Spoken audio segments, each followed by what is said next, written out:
एक बार की बात है, एक युवा राजकुमार महात्मा बुद्ध के पास उनसे शिक्षा लेकर उनका शिष्य बनने आया। दूसरे ही दिन महात्मा बुद्ध ने उस राजकुमार को एक श्रविका यानी कि एक फीमेल मॉन्क के घर भिक्षा लेने भेज दिया।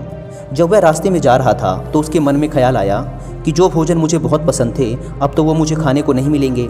रूखा सूखा जो भी मिलेगा अब से तो उसी में ही गुजारा करना पड़ेगा। लेकिन जब वह श्रविका के घर गया तो उसने देखा कि उसके थाली में वही भोजन परोसा गया है जो उसे सबसे ज़्यादा पसंद था। वह बहुत हैरान हुआ, लेकिन फिर उसने सोचा संयोग होगा, जो मुझे पसंद है वही आज घर में बना होगा। वह भोजन करता है, तभी उसे याद आया कि रोज़ तो भोजन के बाद वह राजमहल में 2 घड़ी विश्राम करता था, लेकिन आज तो धूप में ही वापस लौटना पड़ेगा। लेकिन तभी उस श्रविका ने कहा, भिक्षु बड़ी कृपा होगी अगर आप भोजन के बाद 2 घड़ी विश्राम कर लें। राजकुमार बहुत हैरान हुआ कि जब वह विश्राम के बारे में सोच ही रहा था तभी श्रविका ने भी उसे विश्राम के लिए कैसे कह दिया। फिर उसने इस बात को यह सोचते हुए टाल दिया कि संयोग ही होगा। जिस समय मेरे दिमाग में विश्राम की बात आई उसी समय उसके दिमाग में भी सहज ही यह बात आ गई होगी कि भिक्षुक है, बहुत दूर से धूप में चलकर आया है, भोजन के बाद थोड़ा विश्राम कर लेगा तो अच्छा होगा। उस भिक्षुणी ने चटाई बिछाई और वह उसमें लेट गया। लेटते ही उसे ख्याल आया कि राजमहल छोड़ने के बाद अब ना तो अपने सर पे किसी का हाथ है, ना ही अपनी छत और ना ही अपना कोई बिछौना। अब तो आसमान ही छत है और ज़मीन ही बिछौना। राजकुमार यह सोच ही रहा था कि वो श्रविका जो कि चटाई बिछाकर वापस जा रही थी रुककर बोली, भंते ऐसा क्यों सोचते हैं आप? महात्मा बुद्ध से बड़ा कोई साया नहीं, ज़मीन से बड़ा कोई बिस्तर व आकाश से बड़ा कोई छत नहीं। कृपया आप ऐसी बात ना सोचें। यह सुनते ही राजकुमार एकदम से उठकर बैठ गया। अब उसके लिए ये बात एक संयोग मात्र मानना असंभव था।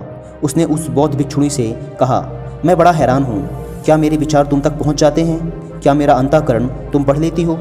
उस श्रविका ने कहा, जी हाँ। राजकुमार ने बड़े आश्चर्य से पूछा, लेकिन कैसे?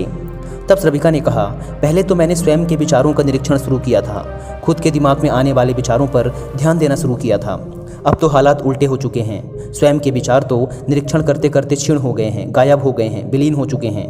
पूरा मन निर्विचार हो गया है। अब मेरे मन में खुद का कोई विचार नहीं आता। लेकिन अब तो जो कोई भी मेरे आसपास होता है उसके विचार भी मेरे निरीक्षण में आ जाते हैं।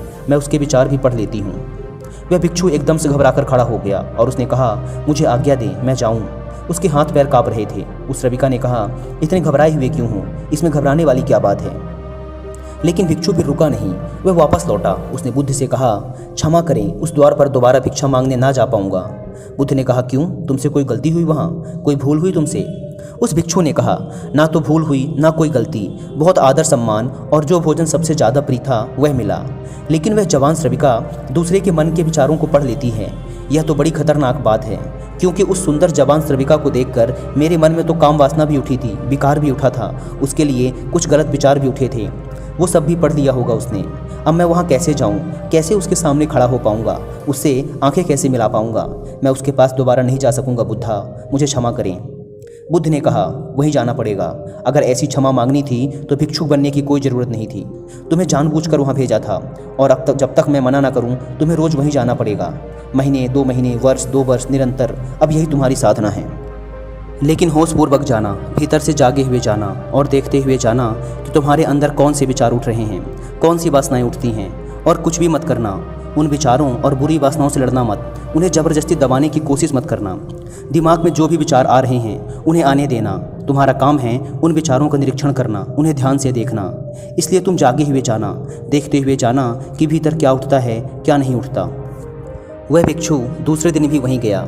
एक बार के लिए सोच लें कि उसकी जगह आप ही जा रहे हैं और वह श्रविका आपका मन पढ़ लेती है। वह बहुत सुंदर है, बहुत आकर्षक है, बहुत सम्मोहक है, पर वो मन पढ़ लेती है। हाँ, अगर वह मन ना पढ़ पाती या आपको ना पता होता कि वह मन के विचारों को पढ़ लेती है तब आप अपने मन में कुछ भी सोच सकते हैं।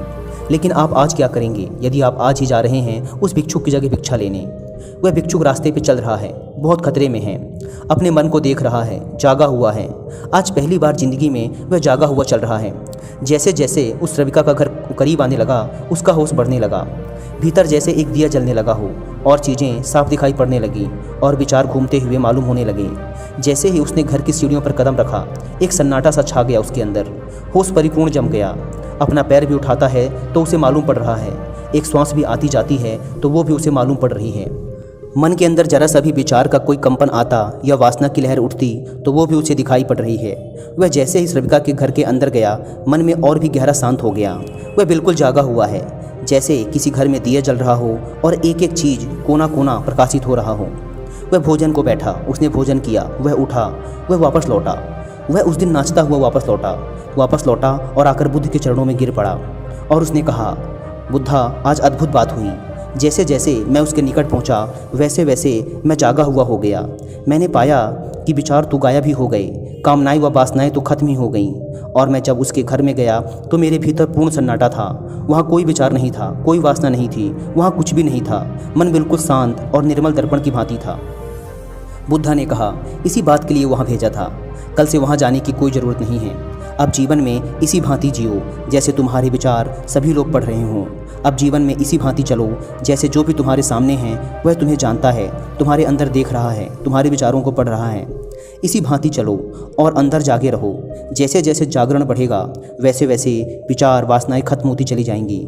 जिस दिन जागरण पूर्ण होगा उस दिन तुम्हें जीवन में कोई कालिका, कोई विचार शेष नहीं रह जाएगा। उस दिन एक आत्मक्रांति हो जाती है।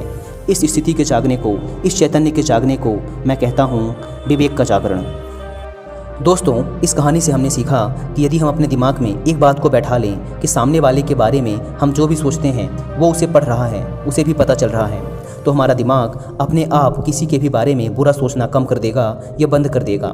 सोचिए, अगर आपको पता हो कि यदि आप किसी लड़की के बारे में गलत सोच रहे हैं और ये बात उस लड़की को पता चल जाएगी, तो क्या आपका मन ऐसी बातें सोचेगा? नहीं। दोस्तों, यदि हम इस प्रोसेस को कई दिनों तक करते रहे तो हम पाएंगे कि हमारा दिमाग विचार शून्य हो गया है। ये केवल वर्तमान में जी रहा है, वर्तमान की चीज़ों को देख रहा है, उसी का साक्षी है। हमारा दिमाग किसी भी चीज़ के बारे में अच्छी या बुरी राय बनाना छोड़ देगा। ये बस उस चीज़ को देखेगा, वो जैसी है उसे वैसा ही देखेगा। दोस्तों, अगर हम ये कर पाए तो एक बहुत ही शांति से भरी व होशपूर्ण जीवन जीने में सफल हो पाएंगे।